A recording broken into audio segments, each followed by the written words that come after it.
Brunnenstraße, na direção norte. A AEG situa-se a seu lado esquerdo, diante do bosque Humboldt.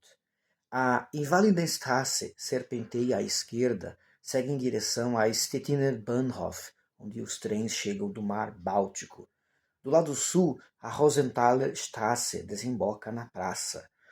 Esse livro aqui é muito interessante, chama-se Berlin-Alexanderplatz. É de um autor chamado Alfred Döblin.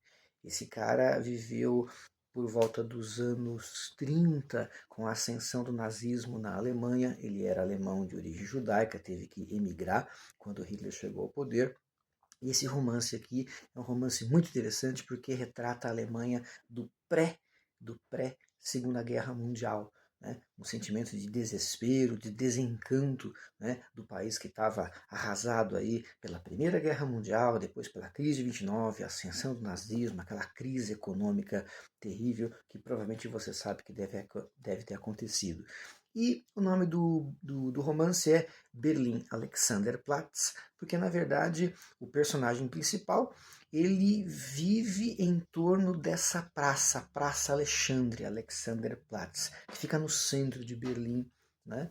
E todos os ambientes, todo o livro, ele meio que passa por esta praça, ele fica ali conectado, os personagens, o personagem principal está sempre vivendo ali na praça, e é muito interessante porque a praça é um personagem do livro.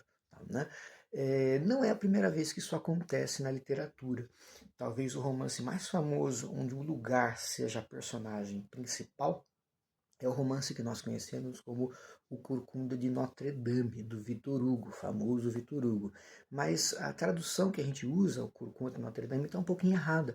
O nome original do romance é Notre Dame. A Notre Dame é o personagem principal. A cidade é o personagem principal. E nesse caso ali, do Berlim Alexanderplatz, o personagem, ele meio que vive em torno dessa praça Alexandre, Alexanderplatz.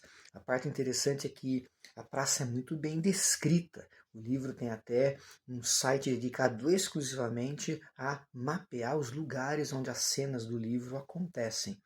Mas se você visita hoje Alexanderplatz, você vai ter uma enorme surpresa. Não tem absolutamente nada do que está no livro. Os prédios, a descrição dos prédios, restaurantes, cafés, estação de trem, lojas, tudo desapareceu. Quando você visita Alexanderplatz, estou colocando aí algumas cenas para você ver, é uma praça meio descampada, um cimentado, tudo quadradão, não tem aqueles prédios bonitos, estilo parisiense. E aí você se pergunta, mas o que aconteceu com a praça que é tão bem descrita e é um personagem tão central nesse livro? Pois é uma pergunta que a resposta é meio óbvia, porque depois de 1945, o que aconteceu com Berlim e boa parte da Alemanha? Foi tudo bombardeado. A cidade de Berlim, por ser a capital do Terceiro Reich, óbvio, foi o foco central. E a praça foi arrasada. Não sobrou absolutamente nada da praça. E aí, quando foi a reconstrução da Alemanha no pós-guerra, os alemães tiveram que reconstruir tudo muito rápido, muito fácil, do jeito mais rápido possível.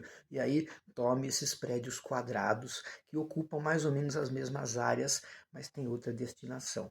Então deixa de ser interessante o livro como um retrato histórico, de um período histórico, mas ao mesmo tempo um retrato quase que arquitetônico mesmo, né? De uma cidade que não existe mais para a cidade que hoje existe e que é totalmente diferente. De fato, é um romance que vale a pena ser lido e você faz uma espécie de viagem ao passado. Olha como era uma cidade e olha como a cidade é hoje. É um exercício bastante interessante, um pouco triste, é verdade, para quem gosta de arquitetura, de como uma memória toda de uma cidade, de um povo, pode ser arrasado por uma guerra.